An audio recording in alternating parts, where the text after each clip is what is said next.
आज नारद जी को बचाने के लिए भगवान ने कितना प्रयास किया। नारद क्या है बोलो, बेटे हैं कि नहीं भगवान के?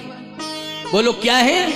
बेटे हैं। मेरा बेटा आज रसातल में जा रहा है, मुझे अपने बेटे की रक्षा करनी है। भगवान की आंखों में आंसू आ गए हैं कि मेरा बेटा आज मोह में फंसने जा रहा है। किसमें फंसने जा रहा है? मोह में फंसने जा रहा है। एक बात बतावें, यदि अपने अंडर के सिस्टम में कोई फंस जाए तो हम बचा सकते हैं, लेकिन दूसरे के सिस्टम में कोई फंस जाए तो मुश्किल से बचा पाएंगे। बोलो, भगवान ने अपने अंडर के सिस्टम में नारद को फंसा के बचा लिया। बोलो बचा लिया कि नहीं? यदि दूसरों के सिस्टम में फंस जाते नारद तो भगवान को भी बचाना बोलो मुश्किल पड़ जाता कि नहीं? इसलिए भगवान ने अपना ही सिस्टम बना करके नारद को बचा लिया।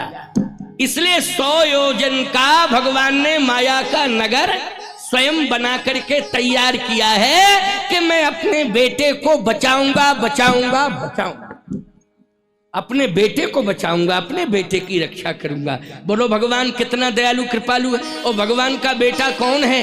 भगवान का बेटा वही है जो भगवान का भक्त है, वो भगवान का बेटा है।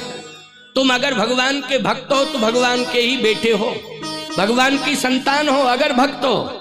और भक्ति नहीं कर रहे हो तो याद रखना तुम सबसे बड़ी कमजोरी पैदा किए हो अपने जीवन में। आज तुम्हारी रक्षा कोई नहीं कर पाएगा, लेकिन भक्त बन जाओगे तो तुम्हारी रक्षा मत सोचना कि मुख्यमंत्री प्रधानमंत्री मेरी रक्षा करेगा। अगर तुम भक्त हो तो भगवान तुम्हारी रक्षा करेगा। प्यारे, भगवान तुम्हारी रक्षा करेगा। भगवान के भक्त बन जाओ। गोस्वामी जी कहते हैं, करहु सदा तिन की रखवारी, करहु सदा तिन की रखवारी, करहु सदा तिन की रखवारी, करहु सदा तिन की रखवारी। जिम बालक महतारी, जिम बालक महतारी, जिम बालक महतारी, जिम बालक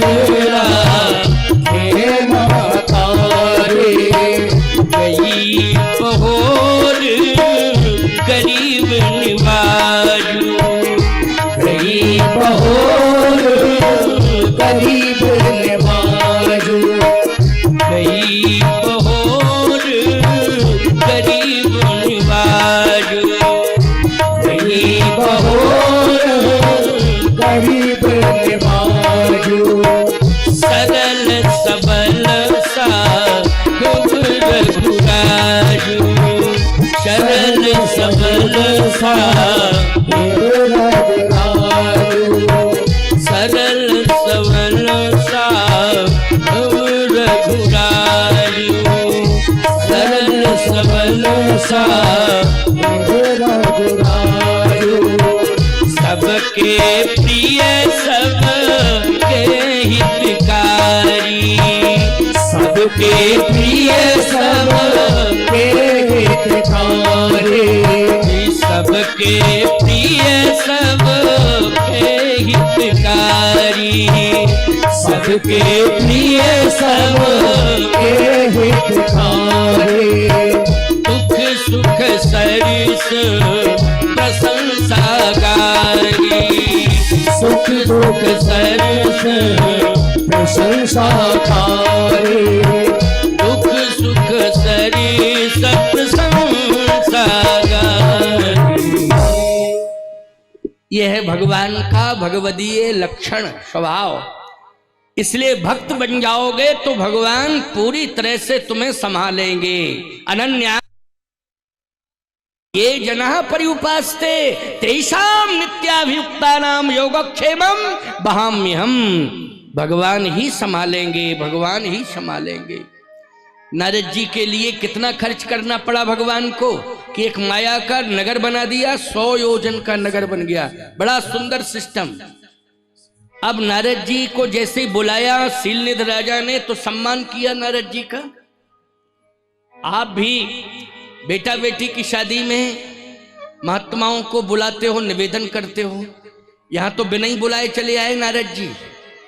नारद जी को बुलाया नहीं था, बिना बुलाए आ गए, क्योंकि भगवान ने भेजा। शीलनिधि को भी भगवान ने भेजा, विश्व मोहिनी को भी भगवान ने भेजा, नगर की रचना भी भगवान ने की है, पूरा विवाह का सिस्टम भी भगवान ने जमाया है। नारद जी पहुंच गए, शीलनिधि राजा ने चरण धोए, आरती उतारी। बड़े भाग्य हैं महाराज, बेटी के विवाह के समय आप पधार गए। लेकिन स्वयंवर होना है। कैसा होना? स्वयंवर। शीलनिधि जी ने एक बात कही, सुनना जरा, क्योंकि स्वयंवर में कन्या स्वयं वर्ण करेगी। क्यों भाई? स्वयंवर का तो अर्थ है ये ना कि कन्या जो है स्वयं वर्ण करेगी। इसमें माँ बाप की इच्छा के अनुसार वर्ण नहीं होगा, माँ बाप के बीच में ही कन्या स्वयं वर्ण करेगी। एक सज्जन हमसे बोले महाराज जी सिस्टम आजकल फेल हो गया है। कैसे? बोले मेरी बेटी ने ऐसा डिसीजन ले लिया है कि अब हम निकलते नहीं घर से बाहर। मैंने कहा कहां पर है बेटी? कहे महाराज अब आप जहां प्रवचन करने जा रहे हैं वहीं तो एक शहर था, कानपुर महानगर की बात है। और सबसे बड़ी बात ये महाराज जी, सरोजनी नगर में ही आपका प्रवचन है, हमें पता है, उसी नगर में बेटी रहती है, सरोजनी नगर कानपुर में है। और मुझे लगता है कि हो सकता है वो प्रवचन सुनने आएगी। संजोग की बात है कि प्रवचन हुआ मेरा, उसकी बेटी पहुंची वहां। जब परिचय दिया तो मैंने कहा कि तुम्हारे माँ बाप तो बहुत दुखी हैं। क्यों महाराज? मैंने कहा तुमने अपने मन से विवाह किया है? बोले स्वयंवर की परंपरा है महाराज जी, हमने स्वयंवर कर लिया। आप रामायण कहते हो, रामायण पढ़ते हो, रामायण। अब मैंने गलत क्या किया? स्वयंवर की परंपरा स्वयंवर कर लिया। स्वयंवर की है परंपरा, स्वयंवरण कर लिया। मैंने कहा एक बात बताओ, माता पिता के मध्य में स्वयंवर हुआ क्या? बोले नहीं नहीं नहीं नहीं, वो बाद में उनको पता चला। हमने कहा यही तो सिस्टम गलत है। अगर स्वयंवर ही करना था तो माँ बाप के बीच में स्वयंवर होना चाहिए ना, कि एकांत में जाकर के मनमुखीपन से स्वयंवर होना चाहिए। गलत है। मैं आपको एक बात बताऊं, सीता जी ने भी स्वयंवर किया था, लेकिन पुष्पवाटिका में किया था, परंतु अकेले नहीं किया था स्वयंवर। पूजन गौर सखी ले आई, करत प्रकाश फिरे फुलवाई। सखियां साथ में आई थी। अच्छा बोलो, आई थी कि नहीं आई थी? और सही बात तो यह है कि स्वयंवर करने के बाद में धनुष यज्ञ भी हुआ है। यानी पिता की जो प्रतिज्ञा है वो प्रतिज्ञा भी पूरी होनी चाहिए, क्योंकि प्रतिज्ञा का मतलब है प्रतिष्ठा। प्रतिज्ञा का मतलब क्या है? प्रतिष्ठा। तो बोलो, सीता जी ने पुष्पवाटिका में स्वयंवर किया था, लेकिन धनुष मक्षाला में धनुष यज्ञ जो पिता की प्रतिष्ठा दांव पे लगी थी, बोलो सीता जी ने उसको सम्मानित किया कि नहीं? उसका भी सम्मान रखा कि नहीं रखा? सम्मान रखा। और सीता जी ने जो माला पहनाई है वो माँ बाप के सामने श्री राम जी के गले में माला पहनाई। बोलो पहनाई कि नहीं? लेकिन स्वयंवर तो हुआ है। स्वयंवर कहां हुआ है याद रखना। अधिक स्नेह देह भई भोरी, और सरद ससही जन चितव चकोरी। लोचन मगरा मही उरयानी, और दीन उपलक कपाट सयानी। सीता जी ने नैन मार्ग से भगवान को, राम जी को अपने हृदय में रख लिया। तो बोलो, नैन मार्ग से सीता जी ने अपने हृदय में हृदयस्थ कर लिया। ये स्वयंवर हो गया कि नहीं हो गया? ये क्या हुआ? स्वयंवर हुआ। लेकिन सत्य तो यह है कि सीता जी ने धनुष मक्षाला में जब तक राम जी ने धनुष नहीं तोड़ दिया, जनक जी की प्रतिज्ञा पूरी नहीं हो गई, तब तक श्री राम के गले में विजय माल नहीं डाली है, जयमाल नहीं डाली है सीता जी ने। बोलो जयमाल तभी डाली है जब पिता की प्रतिष्ठा पूरी हो गई, धनुष टूट गया था। मैंने कहा यह सिस्टम गलत है, मनमुखी विचारधारा नहीं होनी चाहिए। लेकिन स्वयंवर, यहां शीलनिधि राजा को पता है कि स्वयंवर हो रहा है और विश्व मोहिनी का वरण करने के लिए तमाम देशों के राजा आ गए हैं। तो महाराज ये बताओ कि मेरी बेटी स्वयंवर में जिस वर को स्वीकार करेगी वो वर कैसा होगा? और आप हस्तरेखा विशेषज्ञ हैं, आप बताओ। अच्छा हुआ आप समय से आ गए, बहुत ही बढ़िया हुआ, हमें बड़ी प्रसन्नता है आप पधार गए।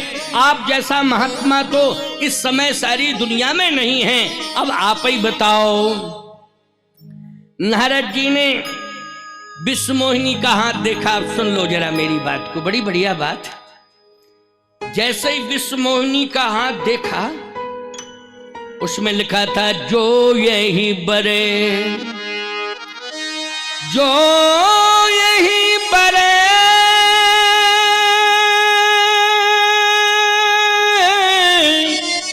अमर सोई,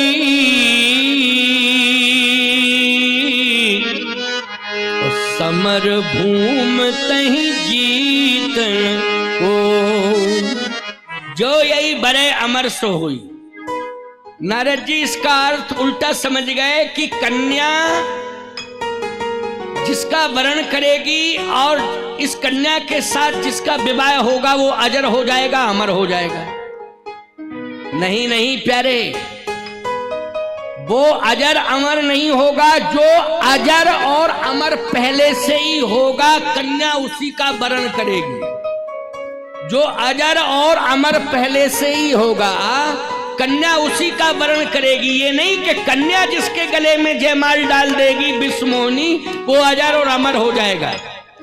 नहीं नहीं नहीं, ये कन्या विश्व मोहिनी है, ये जिसके गले में जयमाल डालेगी वो पहले से ही अजर और अमर होगा। अच्छा, अजर अमर अस्तित्व किसका है? परमात्मा का। बोलो है कि नहीं? महाप्रलय में भी जिसका विनाश नहीं होता है वो परमात्मा है। बटस्य पत्रस्य पुटे शयानम बालम मुकुंदम मनसा स्मरामि। बोलो महाप्रलय, पूरी दुनिया जलमग्न हो जाती है, सारी दुनिया में पानी ही पानी आ जाता है, सब डूब जाता है, लेकिन परमात्मा बट के पत्ते पर, बोलो बाल स्वरूप में, उस पानी के ऊपर महाप्रलय में, बोलो ईमानदारी से अपने अस्तित्व को सुरक्षित रखता है कि नहीं रखता है? वो है परमात्मा। बोलो अजर अमर है कि नहीं? एक बात और बता दें, अजर कभी बूढ़ा ना हो। मंदिर में आपने जब भी भगवान का स्वरूप देखा होगा, कभी बूढ़े रामकृष्ण देखे आपने? जल्दी बताओ, रामकृष्ण का चित्र कभी बूढ़ा देखा आपने?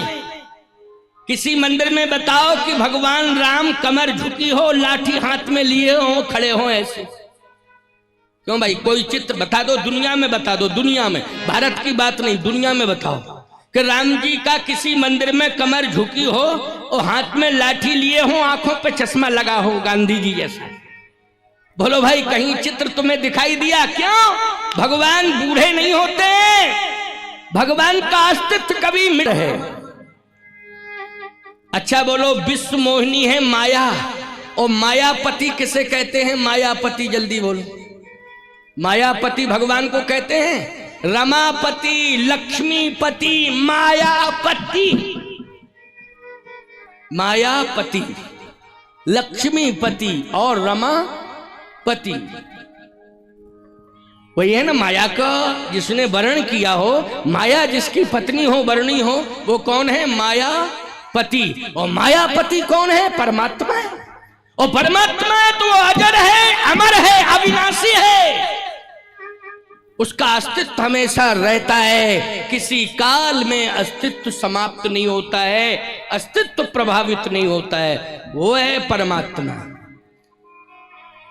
तो नारद जी मोह में फंस गए, विश्व मोहिनी को देख करके मोह में फंस गए और सोचने लगे कि क्या बताऊं। लिया था, लेकिन नारद जी बोले अब काम से आया हूं। इसका मतलब है कि काम अब आ गया, गया था, चला गया था। तुमने जीत लिया था काम को, लेकिन काम अब वापस आ गया। बोलो आ गया कि नहीं आ गया? सावधानी हटी और दुर्घटना घटी। इसलिए कहता हूं कि सावधान होकर के जीवन जीना चाहिए, और साधु महात्माओं को तो और सावधान होकर जीवन जीना चाहिए। ये माया का प्रपंच जो है बहुत खतरनाक होता है, लेकिन बात सिर्फ इतनी सी है भैया, चाहे तुम जीवात्मा हो चाहे हम महात्मा हो, अगर भजन ज्यादा से ज्यादा करते रहेंगे तो फिर भगवान हमें बचा ही लेंगे। तो नारद जी ने भजन बहुत किया है। बोलो किया है? श्रीमन नारायण नारायण नारायण जहां भी जाते हैं बोलो नारायण नारायण कहते हुए जाते हैं कि नहीं जाते हैं? नारायण नारायण के अलावा किसी का स्मरण नहीं करते हैं। लेकिन भगवान ने परीक्षा ले ली और इसमें नारद जी को बचाने के लिए भगवान ने पूरी कोशिश की है। सुनते जाओ, एक एक बात को मैं सुनाता जाऊंगा, आप सुनते जाना, क्योंकि आज मैं समय से आ गया था और समय से ही मंच को विश्रामित करूंगा। 5 बजे मानी 5 बजे, 5 बजे के बाद आरती करा दूंगा और इसके बाद फिर शेष प्रसंग आगे बहुत पड़े हैं राम कथा में। मैं किसी न किसी दिन एक एक अद्भुत प्रसंग लेकर के व्याख्या करता रहूंगा और आपको 5 दिन, आज की कथा द्वितीय सत्र की राम कथा है, अब 5 दिन शेष रह गए हैं ना, इसलिए वो 5 शेष हैं तो वही विशेष है, वही विशेष हैं। जो 5 शेष हैं वही विशेष हैं। रोज आपको भरपूर कथा सुनाऊंगा, चिंता मत करना, आनंद से कथा होगी, आनंद से सुनना। शादियां हैं तो शाम को शादियां विवाह आदि करना खूब आनंद से, कोई दिक्कत नहीं। लेकिन आओ सुनो, सुनते जाओ। मैं चर्चा कर रहा था आपसे कि नारद जी से भगवान ने पूछा अभी अभी तो गए थे, अब दोबारा क्यों आ गए हो? नारद जी बोले काम से आया हूं। अच्छा काम से, काम क्या है ये बताओ? नारद जी ने कहा काम ये है आपन रूप, आपन रूप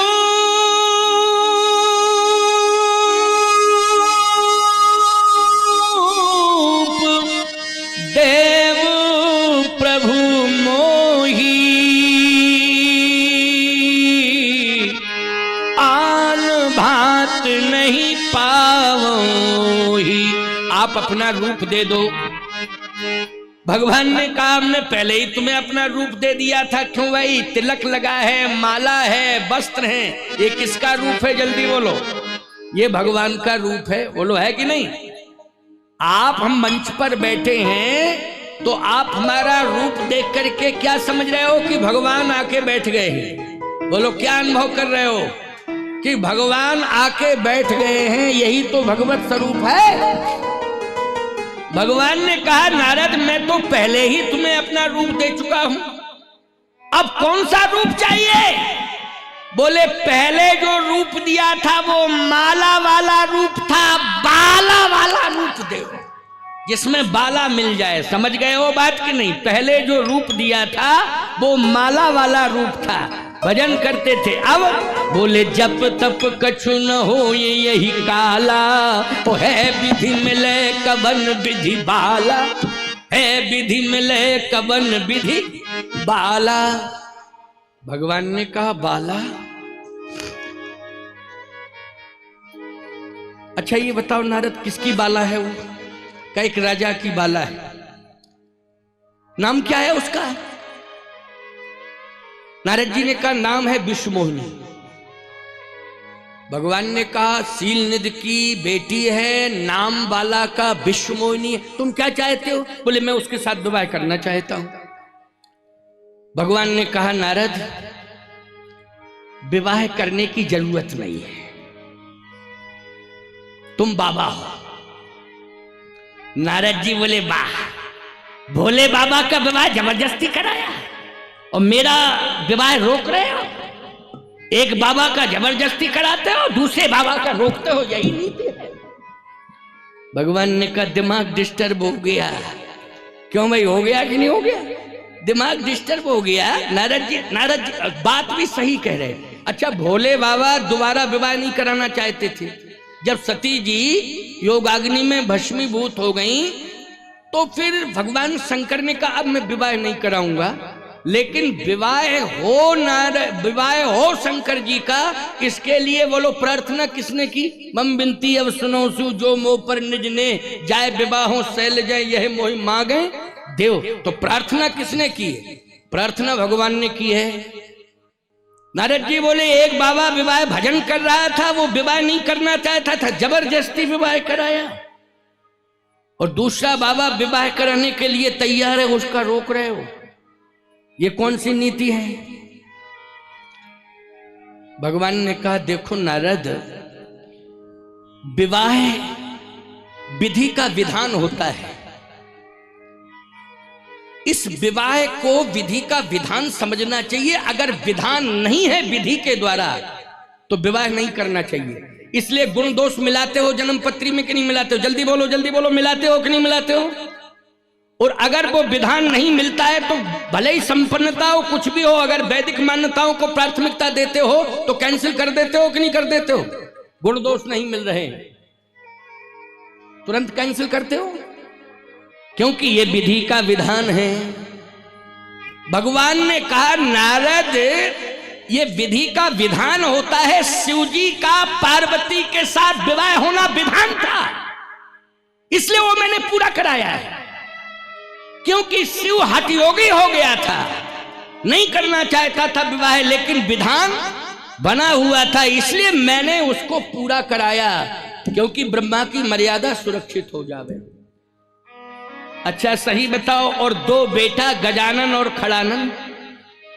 अच्छा बोलो, पार्वती मैया की कृपा से दो बेटा आए कि नहीं आए? जल्दी बोलो। गजानन और खड़ानन, गणेश जी आए और कार्तिकेय स्वामी आए। ये किसकी कृपा से आए हैं? पार्वती मैया की कृपा से आए। अच्छा सही बताओ सनातनियों, हम तुमसे ही पूछना चाहते हैं, अगर पार्वती जी के साथ विवाह शिव जी का नहीं होता तो गणेश जी मिलते? अच्छा, हर शुभ कार्य में श्री गणेश होता है कि नहीं होता है? तो किस देवता से शुरू होता है? जल्दी बोलो। गणेश जी से होता है कि नहीं होता है? तो कितना बढ़िया कार्य किया है भगवान ने कि हमें गणेश जी मिल गए। गणेश जी मिल गए हमें, हमारा हर कार्य मंगलमय होता है गणेश जी की कृपा से। जैसे ही उनका प्रथम पूजन किया जाता है तो जितने अमंगल होते हैं सारे दूर हो जाते हैं और मंगल ही मंगल होता है। गाइए गणपति जग वंदन, शंकर सुवन भवानी के नंदन। इसलिए गणेश जी बोलिए गणाध्यक्ष भगवान की। तो नारद, वो विधि का विधान था। पार्वती ने तपस्या की थी और इसलिए तपस्या की थी कि जन्म कोटि लगर अगर हमारी बनो संभुनत रहो कुंवारी। लेकिन नारद, तुमने जो तपस्या की है बद्रीनारायण की गुफा में, सही बताना नारद, क्या इसलिए तपस्या की है कि विवाह कराना है? पार्वती जी ने जो तपस्या की थी वो किसको प्राप्त करने के लिए? जल्दी बोलो। शिव जी को प्राप्त करने। तुमने जो तपस्या की है क्या विश्वमोहिनी को पाने के लिए की है? कहे नहीं महाराज, विश्वमोहिनी को पाने के लिए तो नहीं की है। फिर किसको पाने के लिए? नारद जी बोले आपकी कृपा को पाने के लिए। कृपा तो आपकी पहले भी मिली थी और कृपा बढ़ जावे। तो भगवान ने कहा कृपा को कृपाण क्यों समझ रहे हो? क्यों भाई? कृपा को कृपान मत समझो, सारी प्रतिष्ठा कट जाएगी, छट जाएगी, धूमिल हो जाएगी। इसलिए नारद, रूप रूप रूप रूप बार बार चर्चा कर रहे हो। नारद जी ने कहा या तो ऐश करो या नो करो, देना हो तो दे दो, नहीं तो हम जावें फिर, क्योंकि आप खाम में टाइम खराब कर रहे हो हमारा। इसलिए देना हो तो दे दो, नहीं तो मना करो, हम ये चले। भगवान बोले जही विधि हुई है परम हित, जही विधि हुई है परम हित, नारद सुनहु तुम्हार, और सो में करव नान कछु वचन नम्रसा हमार। नारद, जिसमें तुम्हारा परम हित होगा वो कार्य मैं करूंगा। नारद जी बोले नहीं नहीं, 3 दिन के लिए दे दो, बाकी फिर आप ही का है, रूप आपके पास रहेगा, 3 दिन बाद वापस कर देंगे, 3 दिन के लिए रूप दे दो। अच्छा एक बात बताओ, गाड़ी है, घोड़ा है, सामान है, ये उधार मांगा जाता है, रूप मांगा जाता है कहीं? बोलो भाई, रूप तो नहीं मांगा जाता है, सामान मांगा जाता है, वस्तु मांगी जाती है। लेकिन नारद जी रूप मांग रहे हैं। भगवान ने कहा कि जही विधि हुई है परम हित, नारद सुनहु तुम्हार, सो मैं करब नयान, कछु बचन नम्रसा हमार। नारद जी ने तपस्या की, वो तपस्या करने के बाद भी भगवान ने अपना रूप नहीं दिया। और गिरिराज जटायु ने रूप मांगा नहीं था, भगवान ने अपने आप बिना मांगे ही दे दिया। बोलो कितना अंतर है। गिरिराज की कथा आती है ना, प्रसंग आता है, नारद जी मांग रहे हैं कि मुझे रूप दे दो, भगवान ने रूप नहीं दिया। और गिरिराज जटायु ने रूप मांगा नहीं था, भगवान ने अपना रूप बिना मांगे ही दे दिया। और केवल भगवान ने रूप ही नहीं दिया, भगवान ने अपना रूप भी दे दिया और भगवान ने अपना धाम भी दे दिया है, बिना मांगे दिया। लेकिन नारद जी रूप मांगते रहे, भगवान ने रूप नारद को नहीं दिया। सुंदर रूप है भगवान का, भगवान ने बंदर का और दे दिया। बोलो दे दिया कि नहीं दे? बंदर और बना दिया। जाओ, नारद जी को पता ही नहीं चला। नारद जी बंदर बन के पहुंच गए विश्वमोहिनी के नगर में। अब जैसे ही बंदर बन के पहुंचे, नारद जी को देख करके सब हंस रहे हैं, जो साथ में गणादि थे नारद जी को देख के हंस रहे हैं। राजकुमारी नारद की ओर देख भी नहीं रही है विश्वमोहिनी, क्योंकि नारद जी ने जब हस्तरेखा देखी थी तब तो विश्वमोहिनी ने याद रखना सम्मान किया था। लेकिन अब विवाह कराने के चक्कर में आए हैं नारद जी, अब विश्वमोहिनी देख ही नहीं रही है नारद जी, क्योंकि नारद जी हो तब ना, वो तो बंदर है। नारद कहाँ है? अब तो बंदर हैं। और बंदर किसने बनाया है? भगवान ने बनाया है। 3 दिन के लिए। एक बात बताओ, शादी में तुम लोग सुंदर से भी सुंदर बनते हो, जो जितना सुंदर है उतना तो है ही, लेकिन शादी जब होती है तो बोलो और ज्यादा सुंदर बनते हो कि नहीं बनते हो, मेकअप वेकअप करके। लेकिन 3 दिन तक तुम मेकअप करते हो, शादी में सुंदर रहते हो 3 दिन तक। जिस दिन एक दिन पहले तुम्हारी बढ़िया जो है पता नहीं क्या है, उपटन अपटन क्या होता है, एक दिन पहले कब होता है? एक दिन पहले होता है, हमको पता ही नहीं है, क्योंकि हम तो छोटी उम्र से साधु बन गए थे। उपटन अपटन मेरा कुछ हुआ ही नहीं है। क्या क्यों होगा? जब शादी ही नहीं हुई है तो काहे का उपटन अपटन है? लेकिन तुम लोगों का होता है कि नहीं होता है? बेसन वेसन में तेल वेल मिला के क्या क्या करके। अच्छा, इसकी क्या जरूरत है? मुझे लगता है कि शरीर को साफ करने के लिए और इसके रोम रोम में मंगल का वास हो जावे। किसका? मंगल प्रवेश कर जाए, मुझे तो यही लगता है। क्यों? मंगल रोम रोम में प्रवेश कर जावे। अरे उपटन करने से मंगल प्रवेश कर जाएगा? अच्छे विचार लाने से मंगल प्रवेश करेगा, याद रखना। जो शराब पीते हैं वो भी उपटन करा के जाते हैं। बोलो भाई, जाते हैं कि नहीं जाते हैं? और फिर शराब पी के उपटन करा के जाते हैं, फिर शराब पी लेते हैं और जैसे ही पहुंचते हैं विवाह स्थल पर तो सिगरेट और मुंह में दबा लेते हैं और बड़ी विडंबना हो जाती है। क्या बतावें आपको, ये बड़ी कंडीशन खराब हो गई है। मैं कहता हूं कि अगर तुम भगवान बन के जा रहे हो तो भगवान की मर्यादा लेके भी जाओ। बोलो गलत कह रहा हूं क्या मैं? अगर तुम भगवान, हर वर विष्णु का स्वरूप होता है, इसलिए पूरा गांव सम्मान करता है कि नहीं करता है? बोलो, पूरे गांव में उसको घुमाया जाता है और सभी लोग आरती और पुष्पों की वर्षा करते हैं। क्यों करते हैं? ये हमारे गांव का भगवान है, विष्णु का स्वरूप है। और जब विष्णु बन करके जाते हो तो जहां जा रहे हो वहां विष्णु भगवान की मर्यादा लेकर के जाया करो। लेकिन मर्यादा तो तार तार कर दी है तुमने, हैं? क्या क्या खा पी के चले जाते हो, कैसा नाटक करते हो वहां जाके। खबरदार, ये उपटन उपटन कराने से मंगल हो जाएगा क्या? जब तुम्हारे अंदर बेकार भरा हुआ है, तुम बेकार की चीज भक्षक खा रहे हो, पी रहे हो, सारा सिस्टम फेल कर रहे हो। मैं कहना चाहता हूं, प्रदर्शन नहीं होना चाहिए जीवन में, वास्तविक दर्शन होना चाहिए। अगर वेदों की मर्यादा है, कुल खानदान की मर्यादा है, तो उस मर्यादा के अनुसार ही चलना चाहिए। खान पान भी मर्यादा के अनुसार ही होना चाहिए, बातचीत भी मर्यादा के अनुसार होनी चाहिए, तभी तुम विष्णु माने जाओगे। नहीं, तुम्हें विष्णु का बनने का प्रदर्शन माना जाएगा। बोलो, माना जाएगा कि नहीं? कि तुम नाटक कर रहे हो, केवल नाटक कर रहे हो। 3 दिन के लिए बन जाते हो सुंदर विवाह में, लेकिन विवाह के बाद 3 दिन बाद फिर जिंदगी भर को बंदर, जिंदगी भर को बंदर। आप कहो कैसी बात कर रहे हो आप? हम सही बात कर रहे हैं। विवाह के बाद ये बनती हैं मदारी और तुम्हें नचाती हैं, नचाती हैं तुम्हें, जिंदगी भर तुम्हें नाचना पड़ता है। मदारी कौन बनती हैं जल्दी बोलो? ये बैठी हैं। मैं नहीं कह रहा हूं, तुलसीदास जी महाराज कह रहे हैं रामायण में। अब तुलसीदास जी से बात करना, हमसे बात करने की जरूरत ही नहीं। क्यों भाई? अब तुलसीदास जी ने लिखा है, हमने थोड़ी लिखा है। तुलसीदास जी से बात करना। नारी विवश नर सकल गुसाई,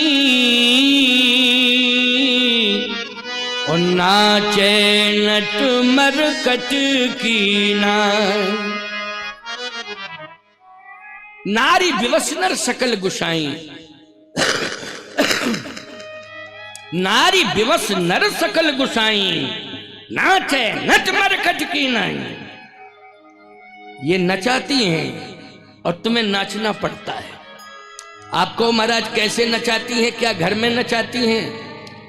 अरे घर में तो रहने ही नहीं देती हैं। बाजार जाओ, ये सामान लाओ, फिर ये लाओ, ये लाओ, ये लाओ। घर में तो ये ठहरने ही नहीं देती हैं। क्यों भाई? इधर जाओ, उधर जाओ, ये लाओ, वो लाओ। तुम नाचते ही रहते, नाचते ही रहते हो। बोलो, यही कंडीशन है कि नहीं?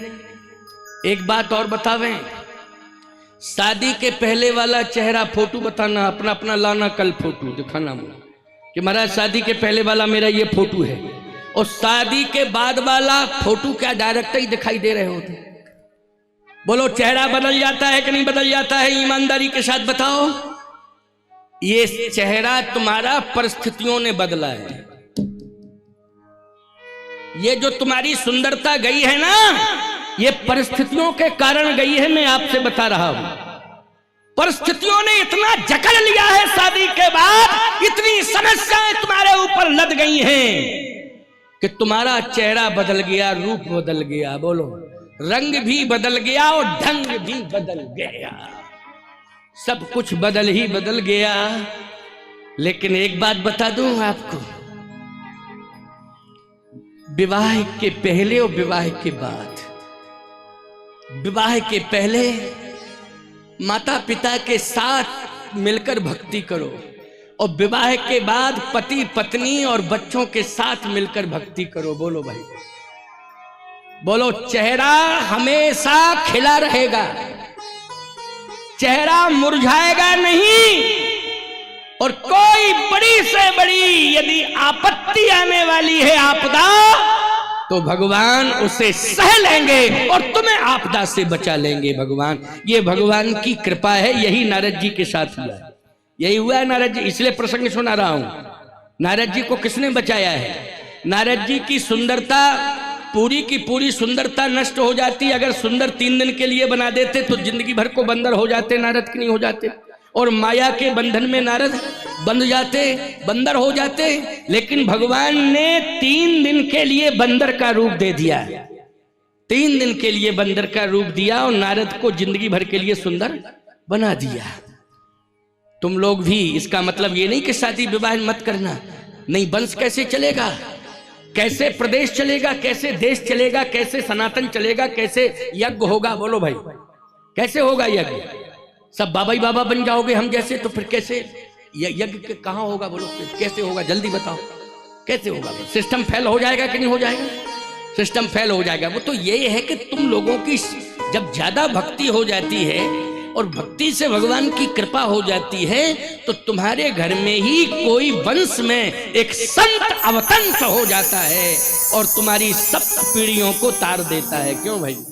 7 पहले की और 7 बाद की, 7 दूनी 14 पीढ़ियों का उद्धार कर देता है। लेकिन आखिर माध्यम तो गृहस्थी बनता है, माध्यम तो गृहस्थी बनता है। इसलिए मैं कहना चाहता हूं, गृहस्थी कोई बुरी नहीं है। धन्नो गृहस्थाश्रमा, गृहस्थाश्रम धन्य है। लेकिन कौन सा गृहस्थाश्रम धन्य है? मनु और शत्रुपा की तरह हो तो धन्य है। किसकी तरह हो? मनु और शत्रुपा की तरह। नारद जी का विवाह रोका है इसलिए कि नारद जी सिस्टम के विरुद्ध कार्य कर रहे थे। अब सिस्टम के विरुद्ध कार्य क्या था, सुनिए जरा। मैं आपसे पहले ही कह चुका हूं कि जन्मपत्री के गुण दोष मिलाए जाते हैं कि नहीं मिलाए जाते हैं? और नारद की जन्मपत्री अगर विष्णुमोहिनी से मिलाई जाए तो दोष ही दोष है, गुण एक नहीं है। उसमें दोष ही दोष नारद में पाए जा रहे हैं, एक गुण नहीं पाया जा रहा है। क्यों नहीं पाया जा रहा? आप सुन लो जरा इस बात को। जैसे ही विवाह का समय आया, विष्णुमोहिनी ने भगवान के गले में जयमाल डाली। दुल्हन ले गो लक्ष्मी निवासा, लक्ष्मी जी को लेकर के, विष्णुमोहिनी को लेकर के लक्ष्मी नारायण भगवान चले गए। अब नारद जी को रास्ते में मिल गए। नारद जी की आंखें लाल हैं, क्रोध है नारद की आंखों में। अच्छा बोलो, जब कामदेव आया था तो क्रोध को जीत लिया था कि नहीं? लेकिन क्रोध वापस लौट के आ गया कि नहीं आ गया? भगवान को देख करके नारद को क्रोध आ गया और नारद ने कहा, दई हो श्राप की मरी हो जाई, जगत मोर उपहास कराई, मैं श्राप दूंगा। अच्छा, मुस्कुरा के श्राप दिया जाता है कि क्रोध में दिया जाता है? क्रोध में। इसका मतलब क्रोध आ गया।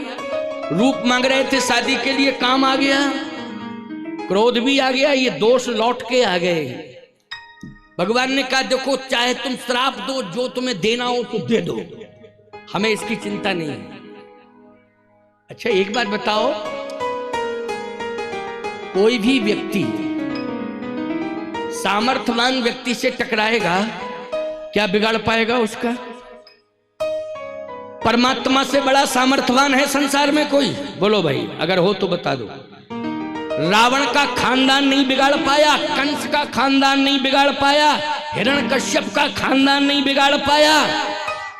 बड़े बड़े दुर्दांत दैत्य लग गए, लेकिन भगवान का कुछ नहीं बिगाड़ पाए। बोलो, इसलिए कोई माई का लाल भगवान को चैलेंज नहीं दे सकता है। उनसे बड़ा सामर्थ्यवान कोई दुनिया में है नहीं। इसलिए कभी भी भगवान से टकराना नहीं चाहिए, बल्कि भगवान के चरणों में समर्पण करना चाहिए। लेकिन नारद जी कहते हैं, दई हो श्राप की मरी हो जाई, जगत मोर उपहास कराई। भगवान को क्रोध आ गया है, चलो तुम्हें जो कहना हो सो कह लो। विष्णुमोहिनी ने कहा, फालतू की बकवासबाजी कर रहा है ये बाबा, इसको समझा दो ठीक से। भगवान बोले, चुप रहो। अरे गालियां बक रहा है, समझा दो ठीक से, गालियां बक रहा है। भगवान बोले, बकने दो गालियां, तो आपको गालियां अच्छी लग रही हैं? भगवान ने कहा, विवाह में गालियां सुनी जाती हैं, लेकिन विवाह जल्दी जल्दी में हुआ था, गालियां नहीं सुन पाई थी, अब बाद में गालियां मिल रही। ये तो विवाह की गालियां हैं, थोड़ा सा आनंद लेने दो। वारे भगवान, मेरे प्रभु, मेरे परमात्मा कितने कृपालु और दयालु हैं। क्यों भाई? कहते हैं ये विवाह की गालियां हैं, तुम चक्कर में मत पड़ो, लक्ष्मी नाराज मत हो, है विष्णुमोहिनी तुम नाराज मत हो, क्योंकि ये विवाह की गालियां हैं। विवाह की गालियां सुनो। भगवान ने कहा, अब और हैं गालियां तो और दे लो। नारद जी ने कहा, नहीं नहीं, क्रोध में जो निकला सो निकला। लेकिन सही बताओ, विवाह रोका क्यों था? अब आप बता दो। क्योंकि बेकार निकल गया, गाली वाली दे डाली, सो जो क्रोध था अंदर का वो सब निकल गया, क्रोध निकल गया। अब भगवान ने कहा कि तुम बार बार इस बात को कह रहे हो कि विवाह क्यों नहीं होने दिया, क्यों नहीं होने दिया। विवाह में गुण और दोष मिलाए जाते हैं। नारद तुम्हारे दोष मिल रहे थे, गुण एको नहीं था। क्यों नहीं था? जन्म पत्री में बोले इसलिए नहीं था क्योंकि तुम विवाह किससे कर रहे थे? कहे विश्वमोहिनी जी। अच्छा मुझे क्या मानते हो ये बताओ? विश्वमोहिनी को क्या मानते हो? बोले शीलनिधि की कन्या, राजा की बेटी। का मुझे क्या मानते हो? बोले भगवान मानते। अरे भगवान के अलावा? बोले परमपिता। परमपिता के अलावा? बोले पिता, परमपिता, परमात्मा, सब आप ही को मानता हूं। भगवान ने कहा मुझे मानते हो ना? एक बात बताओ, मेरा विवाह किसके साथ हुआ? माता किसे मानते हो? कहे माता मानता हूं, लक्ष्मी जी को माता मानता हूं, आपको पिता मानता हूं। भगवान ने कहा लक्ष्मी को माता मानते हो तो मैं लक्ष्मीपति हूं कि नहीं? हाँ, लेकिन लक्ष्मीपति ही हूं और मायापति। नारद जी बोले मायापति भी आप ही हैं। भगवान ने कहा जब मायापति मैं हूं तो माया मेरी पत्नी है। और विश्वमोहिनी, तुम अगर ज्ञानी हो तो सही बताओ नारद, विश्वमोहिनी का अर्थ क्या होता है? नारद जी बोले विश्व मानी संसार, मोहिनी मानी मोहित करने वाली। बोले अर्थात? नारद जी बोले अर्थात माया। और बोले मायापति कौन है? बोले आप हैं, और माया के पति तुम बन रहे थे। क्यों नारद बोलो? अब अगर माया का वरण मैंने किया है और तुम मेरे पुत्र हो, तो जैसे मैं पिता हूं तो माया तेरी माता है। बोलो क्या है? माया माता है, और माया का मैं पति हूं, और माया तेरी माता है। विवाह किसके साथ कर रहा था? जल्दी बोल नारद, किसके साथ विवाह कर रहा था? बोलो दोष ही दोष मिल रहे हैं, गुण एको मिल रहा है क्या? नारद जी बोले क्षमा करो, बहुत बड़ी गलती हो गई, और साष्टांग चरणों में गिर पड़े। बोले आपने प्रभु मुझे बचा लिया, नहीं तो मैं पतन के गर्त में चला ही गया था। धन्य है प्रभु, आपने मेरी रक्षा कर ली। पाहि माम पाहि माम पाहि माम पाहि माम पाहि माम। बोलो भाई, भगवान ने बचाया है कि नहीं बचाया है? नारद के जीवन में जो मोह आ गया था, मोह में व्यक्ति अंधा हो जाता है। बोलो मोह में व्यक्ति कैसा हो जाता है? अंधा हो जाता है। एक बात मैं आपको बता दूं, बुरा मत मानना, महाभारत आपसे ज्यादा जुड़ा हुआ है आपके क्षेत्र से। बोलो जुड़ा है कि नहीं जुड़ा है? क्योंकि यहाँ कुरुवंशी समाज बहुत है, कौरव बहुत है। पूछना चाहता हूं, धृतराष्ट्र तो वैसे ही नेत्रहीन था, लेकिन गंधारी तो नहीं थी नेत्रहीन। जल्दी बोलो थी क्या? नहीं थी वो, परंतु उसने आंखों पे पट्टी बांध ली थी। बोलो बांध ली थी आंखों पे पट्टी की नहीं? जबरदस्ती अंधी हो गई हो। अंधी थी ही नहीं हो।